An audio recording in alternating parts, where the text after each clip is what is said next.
Ay, ito, basta nito. Sino to? Overall, yan, si Amoxtin. Si Amoxtin. Ito yung ibon ni boss. Anong bloodline nito, sir? Si Pangasinan Leyte ko yan. Ang tawag Bago ko lang dyan. pala to Ngayon lang. 2024? Yung palaro ng ng North ng MPSI. Oo. Ibig sabihin, first overall siya, open race. Santa Rosa, Novaliches, San Miguel, Cabanatuan. Complete clocking siya.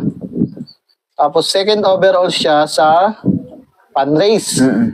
Yan ang kapatid mismo nung kay Michael Rasquerong nilalaban ngayon. Yung pag napapanood mo yung vlog na sinasabing Gilbert Abel, si Sir yun, ni Boss Michael Rasquero.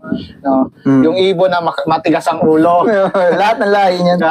Yung matigas na ulo pero nag-overall pa rin. Yun. Ito kapatid. No? 2 beses yun. Nag-overall yun ng South. Complete, naman siya. Nagkabuta siya first lap sa North. Pero, din siya,